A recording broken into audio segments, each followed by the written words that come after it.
Hi all, welcome to football arena. വരുന്ന 18-ാം തീയതിയാണ് കാർലോ ആഞ്ചലോട്ടി വേൾഡ് കപ്പിനുള്ള ബ്രസീലിൻ്റെ അന്തിമ സ്ക്വാഡ് പ്രഖ്യാപിക്കുക. ഏറെക്കുറെ സ്ക്വാഡ് ഇപ്പോൾ ആഞ്ചലോട്ടി കണ്ടെത്തി കഴിഞ്ഞിട്ടുണ്ട്. പക്ഷേ ചില താരങ്ങൾ ഇപ്പോഴും സ്ഥാനത്തിന് വേണ്ടി ഫൈറ്റ് ചെയ്യുകയാണ്.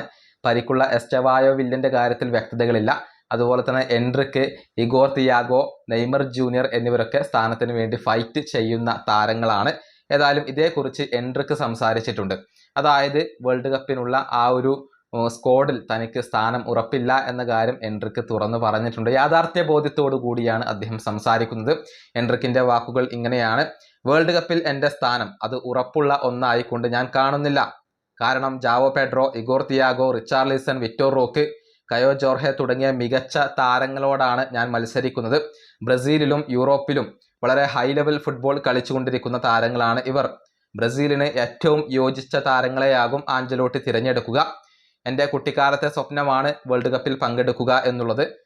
ആ ഒരു സ്വപ്നം സാക്ഷാത്കരിക്കാൻ വേണ്ടി ലിയോണിൽ ഇനിയുള്ള മത്സരങ്ങളിൽ ഞാൻ മികച്ച പ്രകടനം നടത്തേണ്ടതുണ്ട്.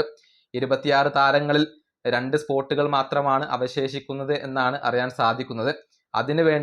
അതിലൊന്നിനു വേണ്ടിയാണ് ഞാനിപ്പോൾ ഫൈറ്റ് ചെയ്യുന്നത്. അവിടെ എത്താൻ എന്നെക്കൊണ്ട് സാധ്യമായതെല്ലാം ഞാൻ ചെയ്യും. അവസാനം വരെ ഫൈറ്റ് ചെയ്യും. ഇതാണ് എൻട്രിക്ക് പറഞ്ഞിട്ടുള്ളത്. അതായത് തനിക്ക് സ്ഥാനം ഉറപ്പില്ല എന്നുള്ളത് തനിക്കറിയാം.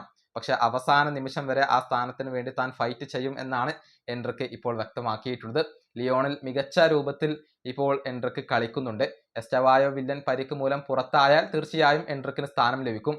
അതല്ല, എസ്റ്റവായോ വേൾഡ് കപ്പ് സ്ക്വാഡിൽ ഇടം നേടിക്കഴിഞ്ഞാൽ എൻട്രിക്കിനെ സംബന്ധിച്ചിടത്തോളം കാര്യങ്ങൾ ഒരൽപ്പം സങ്കീർണമായിരിക്കും. ഈ വീഡിയോ അവസാനിപ്പിക്കുന്നു. അടുത്തൊരു വീണ്ടും കാണാം.